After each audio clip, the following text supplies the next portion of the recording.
Welcome to Media and Monuments, presented by Women in Film and Video in Washington, D.C. Media and Monuments features conversations with industry professionals speaking on a range of topics of interest to screen-based media makers. Thanks for joining us. I'm your host, Candice Bloch, and today I'm excited to welcome our guest, Thekla Hutyrova. Thekla is a stuntwoman and motion capture performer with a background in martial arts who brings action to life for movies, television, and video games. She's worked on films such as Alita, Battle Angel, Logan, and Deadpool 2, shows such as Agents of S.H.I.E.L.D. and Ms. Marvel, and video games such as God of War Ragnarok, Mortal Kombat 1, and Spider-Man 2. Today, we're going to talk all about the often underappreciated work of motion capture and stunts. So welcome to the show, Thekla. Thanks for having me. So you, as I mentioned, you have a background in martial arts. Can you tell us some more about your foundation and your start in this field, like how you went from martial arts to the entertainment industry? So I started in Taekwondo initially. It was Junri Taekwondo for martial arts nerds who care.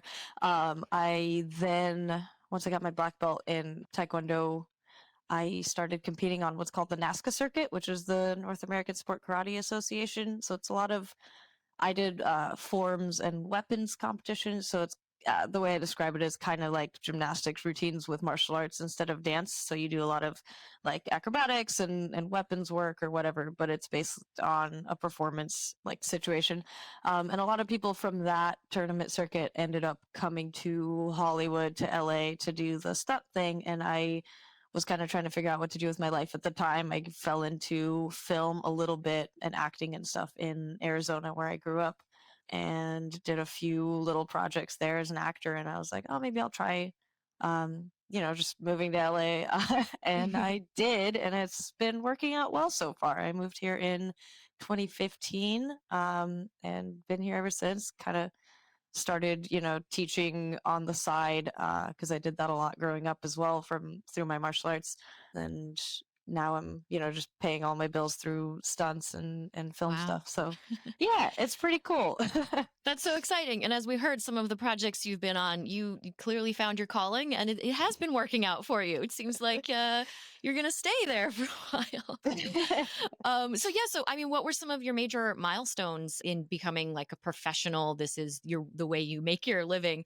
Like, for example, what were some of your first major film credits?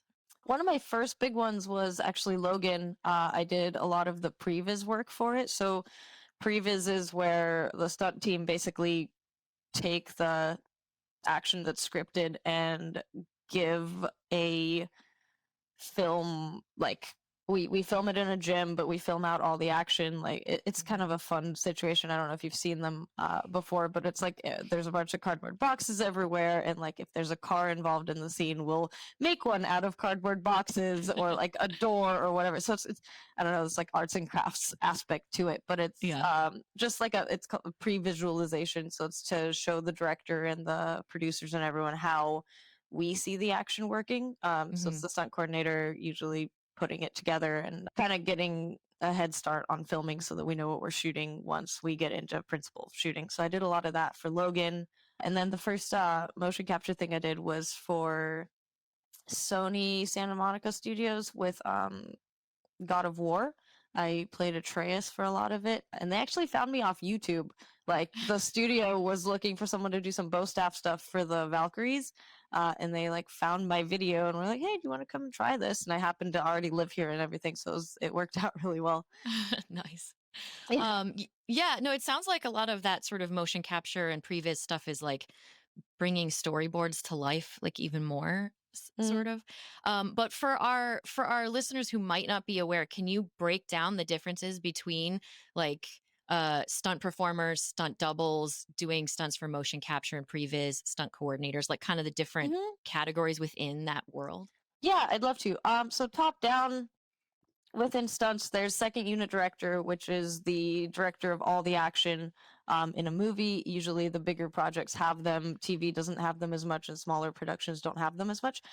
Below them is a stunt coordinator who is in charge of basically everything Usually, sometimes they're the same thing with stunt coordinator and second unit director. A lot of times, second unit director is more of the bigger vision, and then stunt coordinator is more the nitty gritty stuff. They're in charge of the stunt budget, so they're the ones working with the AD, with the assistant director to kind of come up with the budget for stunts. So, like days that we need doubles for, days we need stunt people, equipment rentals, all that sort of thing.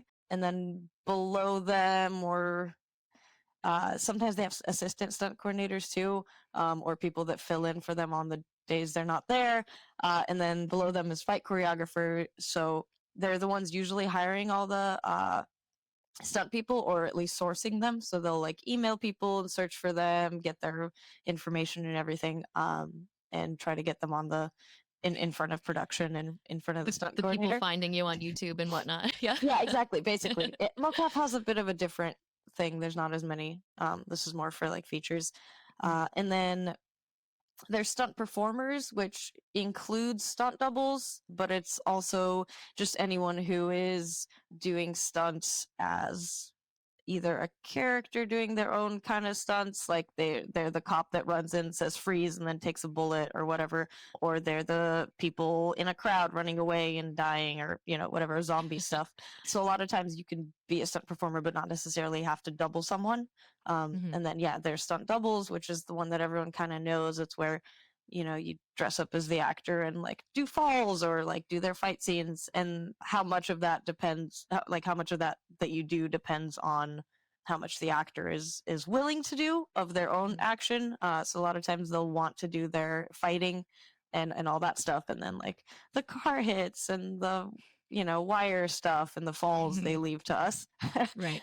Or if they just want to look extra skilled and you have those skills. And Exactly. Yeah. So we usually end up doing a pass with them, and then with the other, like we'll do a pass with the actors, then we'll do a pass with one of the doubles over their shoulder, and then that actor, and then switch it, so double actor, and then the two doubles if there's like a wider shot or whatever. Technology's done a lot to kind of help along with that as well. Like a lot of the Marvel movies and stuff will just put dots on your face for tracker markers and then just face replace the double. So that's kind of a cool little technological advancement that has happened within the last several years, I guess. Probably, I don't know. I'm not going to say how many. I don't know, but it's more recent than not. But not super recent. Yeah, that's like film and TV kind of, and then motion capture tends to be a little more casual in a way. Like you have the director and the animation directors, and sometimes they'll bring in a stunt coordinator. We're kind of trying to push for them to bring in a stunt coordinator more often, and earlier on in the process, just so we can kind of break down the action, give them an idea of like how this could be shot and worked through. But traditionally it's kind of just you bring in the stunt performer and they don't really even know what they're doing on the day necessarily, and then you just get a bunch of different animators and animation directors just kind of being like, okay, so now we need this, great, and then now we need this.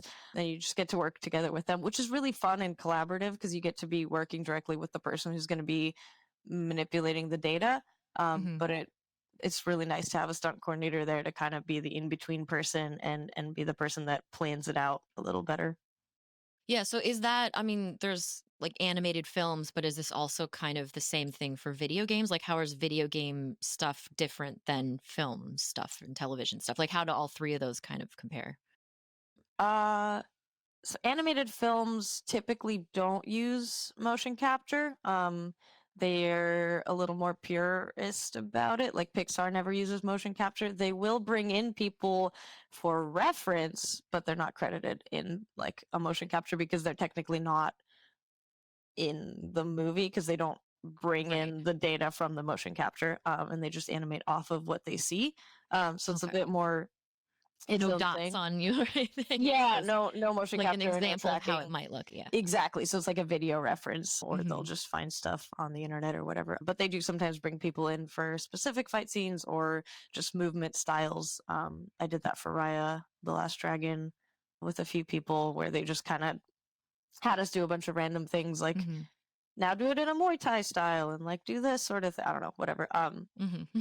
But so they bring you in and then like kind of see how realistically you'd be moving. What's the difference between motion capture in like movies that do use motion capture, you mean? So like games versus the interact Yeah, like video games versus a film that's going to use some. Like how's that different? Because a lot of our listeners, for one, are more in the film and television world, and might not be as versed in the video gaming world. But the video gaming world is massive and important, and still does all this stuff. But there's parallels, and there's this overlap that you have in things like what you do. So I'm just curious, like what overlaps there might be, or differences in terms of like production style or timelines or how stories are created and things like that. So I worked on Alita Battle Angel, which is kind of a cool little mix of both. So we had like a live set which had motion capture cameras like trickled in around, and then people would have suits on if they were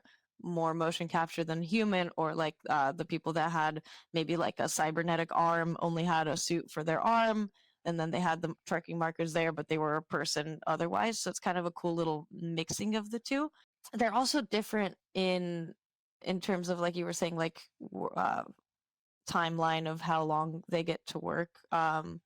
Films tend to be a little faster than games. Games get a little more time, it seems, between stuff. So like if you're working on a video game, you can work on the entire game and only work like a couple weeks in total, because they'll bring you in for a day. It's usually like you and maybe a couple other people, unless it's a cinematics shoot where there's like actors with cameras and everything, the face capture stuff.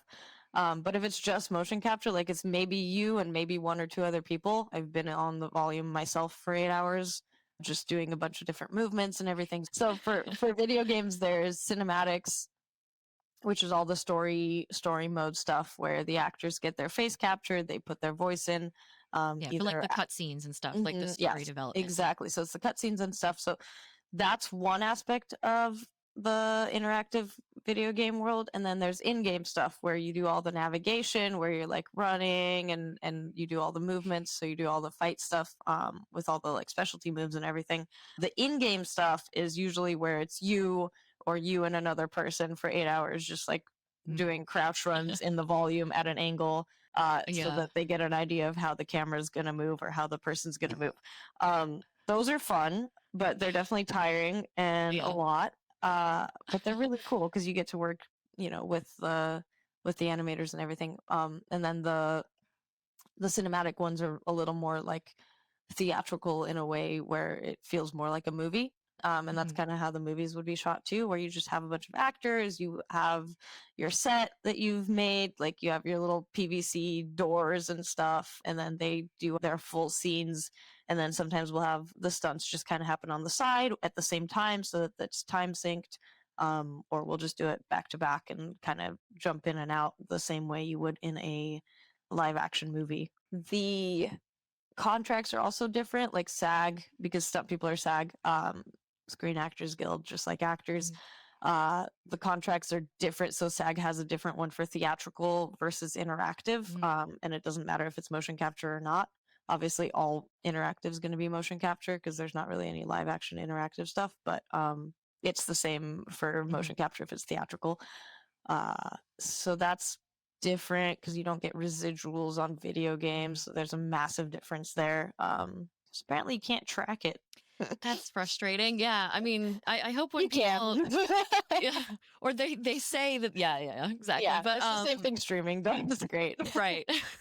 Well, hopefully that will change too. But I mean, it's also for everyone listening, have more appreciation when you're like hitting your combos and playing games, that someone was involved in punching a million times or kicking a million times to get it to look as good as it does. It's not all just, a computer makes it happen. It's based on people. So I think that's really really cool. Yeah. That's awesome.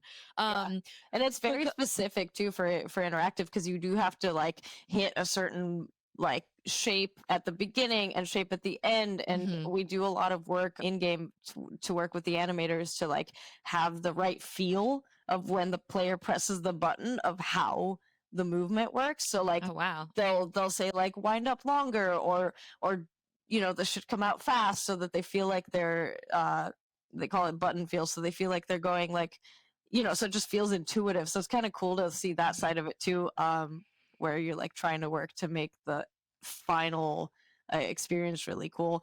And yeah, like, a lot of times the voice actors get credited a lot more for the character, and it's fine because there's more of us work on maybe a specific character. Like, you don't necessarily just keep the same character. Like, if you're not there for a day of shooting or whatever, someone else might do some of the movements for it, so it's harder to track that sort of thing. But yeah, we're kind of working towards trying to get more credit for motion capture performers as well, because we are such a big part of the character. And Yeah.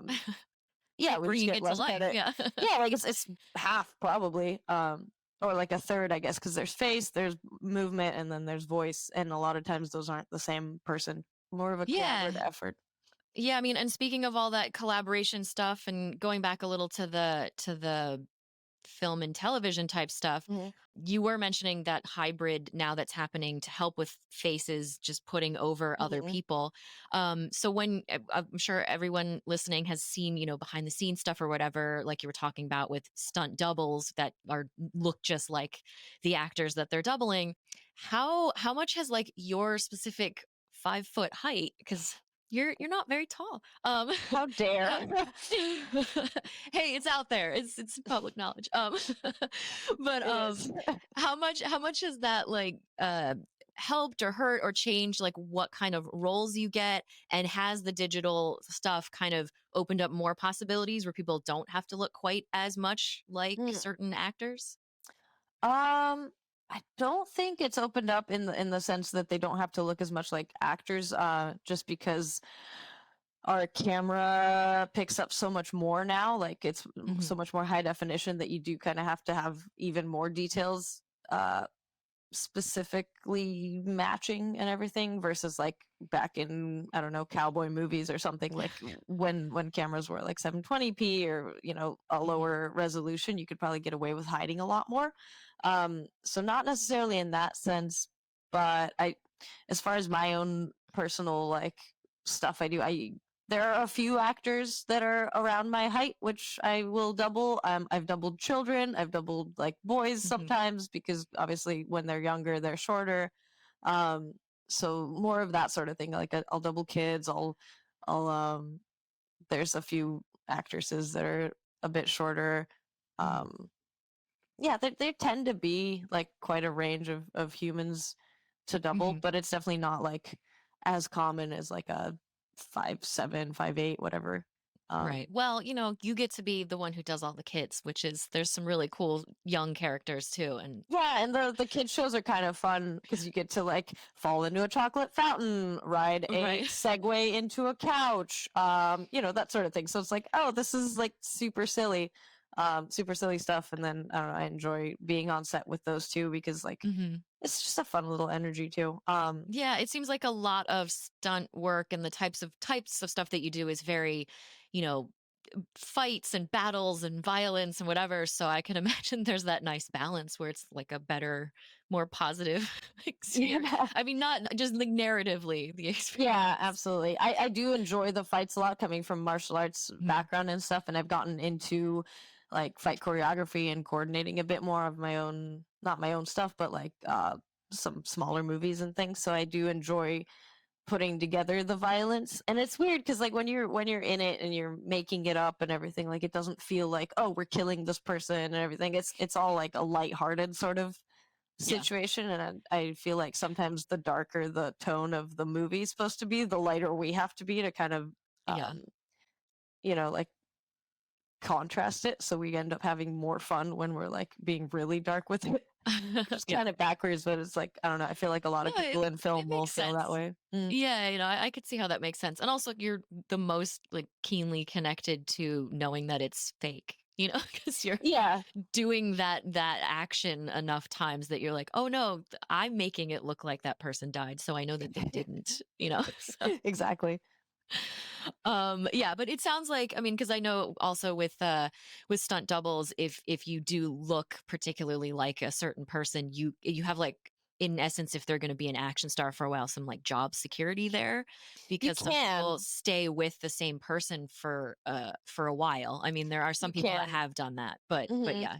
It's up to the actors to request that, and obviously production can deny them if they're not, adamant enough or a big name enough. But I do feel like a lot of actors don't know that they can request who their stunt double is as well. So a lot of times, if they're on a different show with a different stunt coordinator, you may not get to double them again. Because it's so random in a way. Like it's the stunt coordinators who end up hiring the stunt people. So if the actor, you double an actor for a day or a week or something on a TV show, and then they go to a different movie or whatever, that's a completely different stunt team and a completely different stunt coordinator. So they're not going to necessarily know that you doubled them on this show or whatever. So it's not necessarily like a big thing, but yeah, they can absolutely request whoever is doubling them, which is cool and something that actors should be aware of.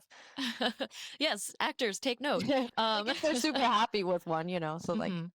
Well, again, it goes with the rapport and the connection and a good working experience, and that always pays off. Like the better you are to work with, the more you get. Yeah, always. It's crazy, right? Isn't that funny how that works out in like everything? Yeah, like a human thing. Right. Well, so I mean, I feel like I could pivot to something more dark or more lighthearted here, but I'm just gonna go. I'm gonna go darker. Have you had like any bad injuries or things that have happened? Because a lot of times stunt people come on to do the dangerous things that the other people can't do for different liability reasons and everything. And then also, what kind of like insurance does a stunt person need? Is that a whole special thing that you guys have like different levels of? Not that I know of as far as insurance. Like obviously if you're working on a production, they have to cover it if you get hurt. So the production insurance would cover anything that happened on set. If you get hurt while you're training, that's on you. So get hurt on set. Just kidding. Don't never. Don't get hurt in exactly. Any yeah. But yeah, so we have like SAG health insurance, which is a big help when you can get it. Which is like you have to earn so much through SAG a year to get it and keep it, which is great. If you're not earning anything because there's a strike. Yeah. Yeah, in case you all didn't notice that tone. Yeah. Tone shift. Yeah. Well, you said darker, so we're going darker. Right. That's true. Yeah. As far as injuries, we bring in stunt people to do the dangerous thing, but we also bring them in to do the thing that they're hopefully skilled at, which draws the danger down a lot, because at the end of the day, we're here to do the thing over and over and over again, and to properly, do it safely. Yeah. Right. So we're really here to mitigate the risk, because we are highly trained in what we do, and we are there to be able to do stuff over and over again. One, so that we're not changing everything every time a shot happens. Like if they're like fall from this building down exactly to here, you could be like, okay, great, where exactly? Right there, cool, and camera can know that that's exactly where you're gonna go. Or if you're doing the fight, like there's just more of that experience brings in a more reproducible effect. But of course people do get hurt, and I have been lucky so far. But a lot of my friends have gotten like bad concussions, or like just fairly serious things. A lot of times it's concussions, just because like you do stuff enough times or something goes wrong, or like yeah, or like overuse injuries or wear and tear that kind of ends up being pulled on a little too hard after doing wire work all day. So yeah, absolutely, there's definitely injuries involved, but we do try to mitigate it as much as possible.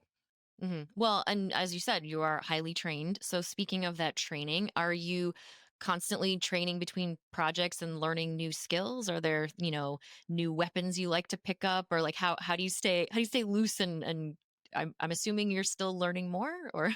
Yeah, absolutely. Taking judo and jujitsu classes right now. I just got my blue belt in jujitsu, which is kind of fun because I've been doing it for years on and off. And then I've been doing judo a lot as well. Officially at a school, which is different from like just doing it for stunts, because we do train it a lot for stunts, but it's it's fun to know the practical uses of it as well. And yeah, we're always trying to find new things to train. I go to Tempest, which is a parkour free running gym in Northridge a lot. It was just kind of a group of my friends, I guess you could call them like a stunt team or whatever. Not really a team, but like just friends we train with a lot. We make social media videos of like little fight scenes and things. We train, kind of just run through the basics a lot to keep that up. And then it's a lot of like just basic boring workouts, and then yoga sometimes to stay limber and everything, because you want to obviously balance the hard hitting stuff with like a recovery sort of situation as well. I know that you do a lot of the more like fighty, flippy, actiony, physical stuff. There's also that side of stunts that's like the people that get lit on fire and do crazy driving stuff. Is that anything you have an interest in eventually getting more into, or do you like kind of staying where you are? No, of course. I like driving a lot. I've been training it a bit. My boyfriend actually is a amazing stunt driver and camera car driver, so he's been teaching me some stuff. It's very fun to slide cars. Sounds The fun. actual application on set ends up being more often than not just a precision sort of situation where like you have to drive up really fast to a camera, or you have to hit a breakaway mailbox without hitting the person behind it, which is something I did last week. So it's just Fun. kind of the more simple stuff ends up happening a lot more often, which is kind of the same with the fight stuff. Like you'll end up doing trips and falls way more often than you'll do like a whole kung fu sort of fight scene. And then yeah, like fire stuff is just something that ends up happening whenever it does happen. You get called in because you're a good double, not necessarily because you're like specializing in fire. It's more the fire prep team that is really responsible to help with that. And it's kind of the technology behind it that makes it what it is. So you put like the layers of the cloth, specific fireproof cloth, and then like the layers of the gel and stuff. Yeah. And it's actually more cold than hot because so much of that, like the gel that they use is like cooled before you put it on. So you're just freezing while you're on fire, which is kind of You're fun. like, please set me on fire already. Exactly. No, for sure. And usually they're doing it at night in the cold, obviously. Because why wouldn't they?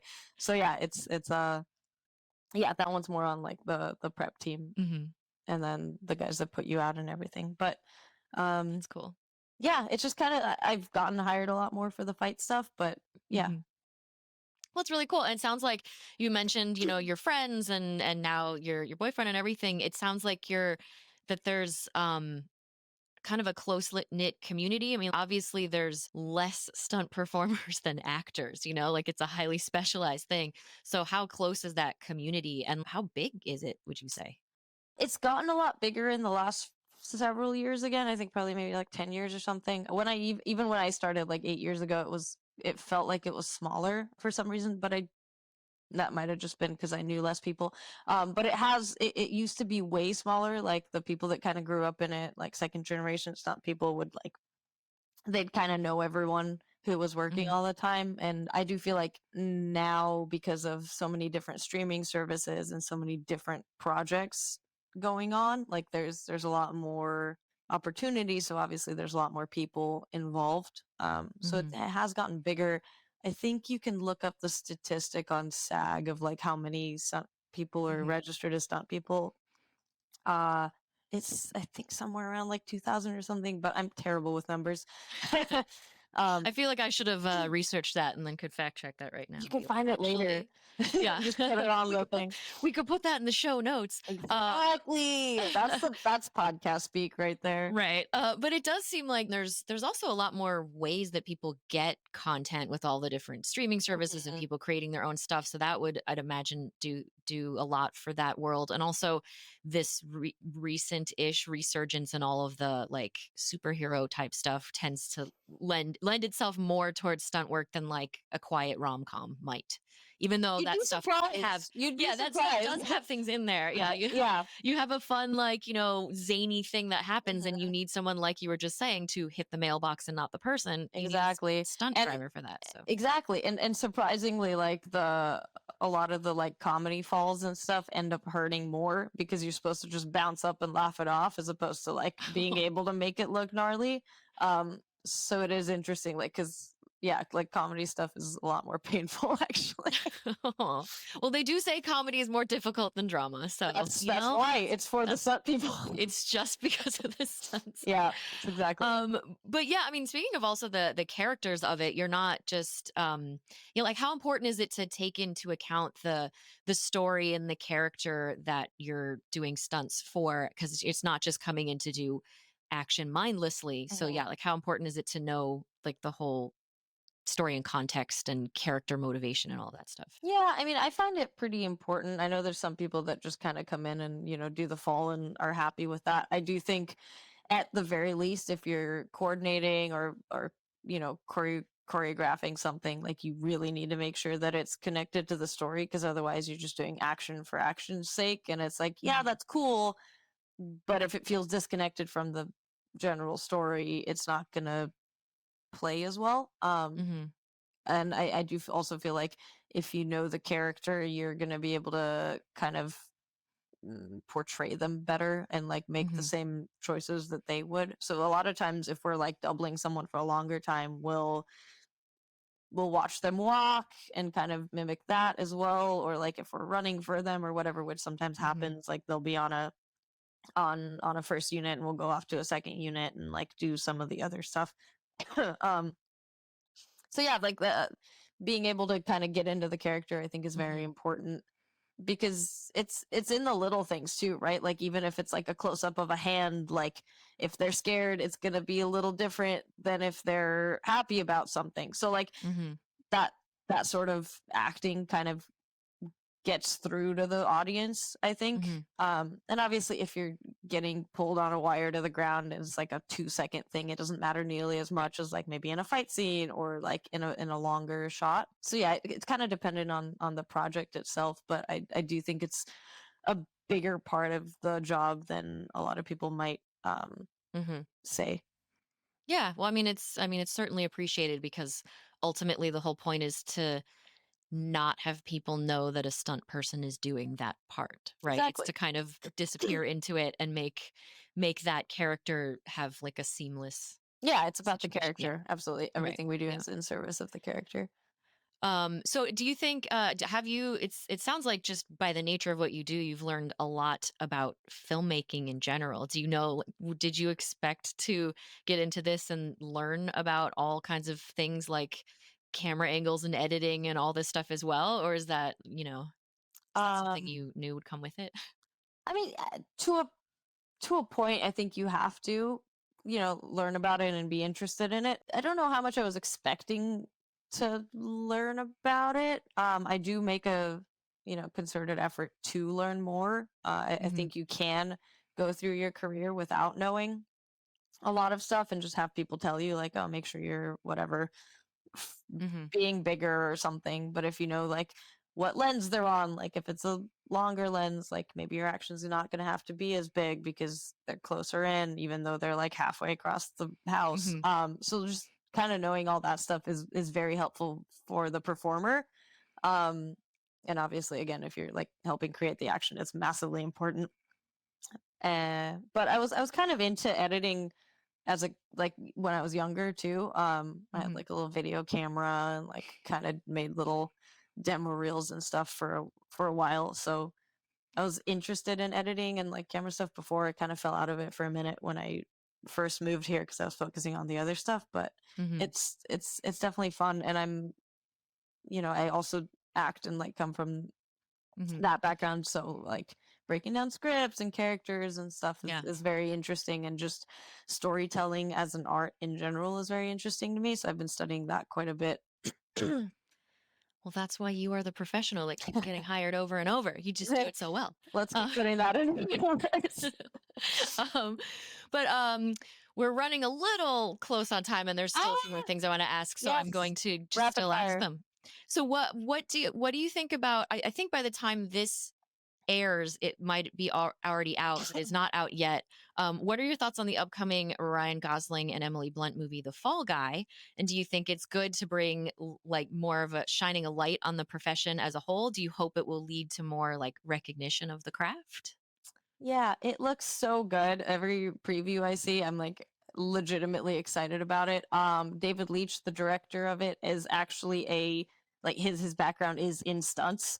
Um, Mm. so I think that just brings such a more authentic feel to it. And yeah, I think it looks freaking awesome. Like I love David Leitch. I've worked with him before, not on this, but on some other things, and like I'm really excited to see it as well because it really does look absolutely fantastic.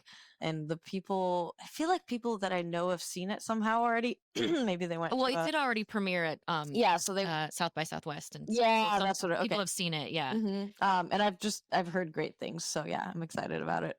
Well, I'm even more excited now knowing that it gets sort of the stamp of excitement from an actual stunt woman. Absolutely. And I also appreciate like just how much their campaign is to like highlight stunt people as well. Like Mhm. Ryan Gosling's been amazing about it, and same with Emily Blunt. Like their whole their whole Mhm. thing is like, yeah, like stunt people are freaking cool. Let's give them a shout Yeah. out and everything. And I think Yeah, I mean, yeah. they need the credit. I know that like for example, casting is going to have an Academy Award Oh, beginning in awesome. 2026. So hopefully stunt work is right We've behind been it, if working on not. that one for a while, Yeah. as a I mean, community. But yeah, like stuff like this would definitely go a long way towards helping that process. And yeah. having like bigger directors of like blockbusters speaking Mhm. out for that, like Chaz Stahelski and David Leitch, especially like Right. that helps a lot. Yeah, I mean, I'm hoping that this helps get more people appreciating it and supporting that as well, because there's so much that goes into filmmaking, as if hopefully Absolutely. everyone listening here knows. If If you they don't do don't, your research. yeah, if you don't listen to all the other episodes and find out, Yeah, all of them, binge them. Let's go. yeah, because it's just so much. But what you guys do is such amazing and commendable and like highly skilled thing. I'm flabbergasted that it's not, awarded the same kind of recognition that some other categories and things are. So Yeah, it's wild. if I could, I would vote for that to happen, but I'm not a member of the Let's Academy. I'll work I on don't it think that's though. an option though. I don't think there's like a hey, all these films vote for these, and then like should stunts have an Oscar? Like, Well, actually, the earlier in the season, we had one about talking a little bit more about how the Academy Awards work and how the mm-hmm. nominees and things happen. So, like, you can kind of learn about how different categories happen and who helps make those happen. So, Yeah, absolutely. We also do have our own stunt awards. It's called the Taurus Awards. So like, and then obviously like SAG awards we get mhm, included in and stuff. So there are options. Like the Taurus Awards are a big thing for the mhm. stunt community. But yeah, an Oscar would be cool. They're just trying to. I think the another issue is like, do you give it to the stunt coordinator? Do you give it to a stunt Yeah, performer? So it's just like something like details that they stunt would need to iron. ensemble. Exactly, and then it's like, oh, you just get like a little finger of it if it's like 20 people. Like, it's a little- Yeah, you each get your own statue. No, I don't know. of course. Why not? They can just Yeah, so it's just zip them details out. to iron out, but I don't think it would be that hard to figure out. Yeah, We're working on it. I think it'll happen someday. But speaking of the someday stuff, I know you said you have do a little bit of coordination and design and choreography type stuff as well. Is that something that you plan to keep doing more? And is that a thing that kind of like extends the career path of stunt performers? Like if you're not doing as much, you kind of, like when a professional athlete starts coaching or something.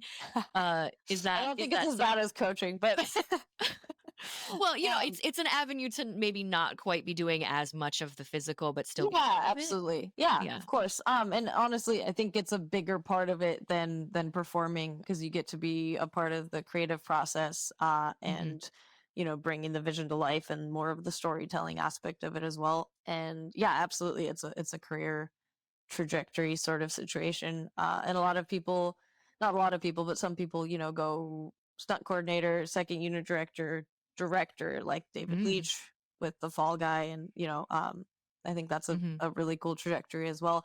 I also am, writing a TV series with a friend, and like Okay. the storytelling stuff is so fascinating to me. So Mhm. hopefully I make something happen with that as well.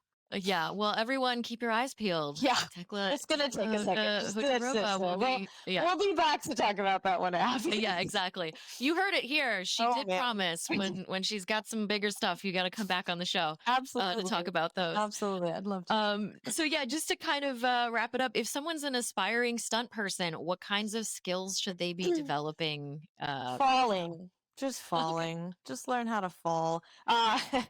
No, if you're looking to get into stunts, obviously having some sort of athletic background helps a lot. If you have, control of your body in any way, it's massively helpful from a young age or not. And dancers end up being really great with fight choreography because they're so good at picking up choreography in general and like physical movement. So Mhm. that's a huge step up as well. They just need to learn how to like hit things harder and like make that impact sell. So if you're a dancer, maybe take a Muay Thai class. If you're anyone else, maybe take some judo to learn how to fall and throw people. Just the falling in general is such an important thing. There's also, a bunch of tutorials and stuff on YouTube, I'm sure. A lot of them are probably good. Obviously, if you're going to practice any sort of falling or anything, like make sure you have a safe space to do it. Make sure you have a nice soft landing place. All the like, just don't be stupid. Mhm. But yeah, like movement in general, martial arts. I always say like Muay Thai because it has a lot of different striking things as well as good footwork, and then judo because it helps you with the falling because you kind of have to do it, and like acrobatics of some sort, like take a tumbling class or whatever. Mhm. But you can also come at it from a different angle. Like there's people that come from motocross, there's people that come from BMX driving. Mhm. I think the main thing is like networking as well. Like you Yeah. obviously have to have the background, but like come to LA, go to Atlanta. If you're in Europe, like London or whatever, like there's a lot Mhm. filming there. Canada has a massive stunt community, and a lot of stunt people are pretty open to, if you've got something Mhm. behind you, like to helping people out. So yeah, just find a stunt gym, find a gymnastics gym. You'll find someone. Yeah. Um, So feel get free the to reach out movement. to me on Instagram. I answer questions if you need them. But yeah, Awesome. Yeah. get the movement in, get the networking in. Yeah, be strong and stretchy and passionate. Exactly. And don't break easily. Right, right. Yeah. Tuck your So yeah. chin. Tuck your Yeah, chin. just don't break. Always That's just solid advice. Yeah. if you're falling, tuck your chin. That's the one. Okay, there you go. That's good advice for just life in general. So even Yeah. if you're not going to be doing it professionally on Oh screen yeah. and getting paid for it, Exactly. learn how to fall. Tuck It's a your good life chin. skill. Keep your hands in. Don't reach over the ground because you're gonna break everything. That's honestly, that is probably the most useful advice we've given on this podcast.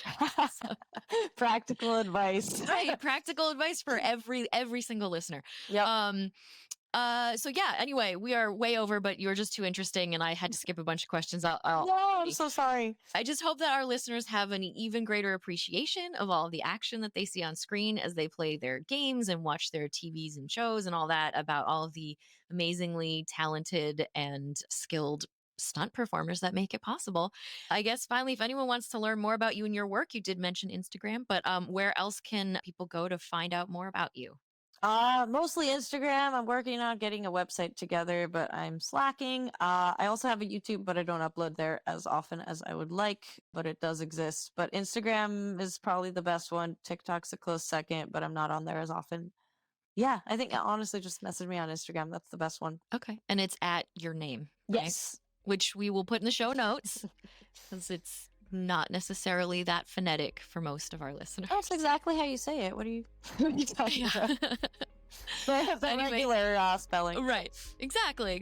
Anyway, thank you so much. This is really fascinating. Thank you for bringing all of these really cool things to life. A lot of what you do are a lot of the movies and things that I love to watch. So That makes me so happy. yeah. So thank you so much for talking with us and good luck with everything. We'll keep our eyes peeled for all the cool projects that you've got coming up in the future. Thanks for having me, and thanks for putting all this together and having so many different aspects of, film brought in one place. Of course. Appreciate you. We love it. Okay. Thanks. Awesome. Have a great one. Bye. Thank you for listening to Media and Monuments, a service of Women in Film and Video. Please remember to review, rate, and subscribe wherever you listen to this podcast.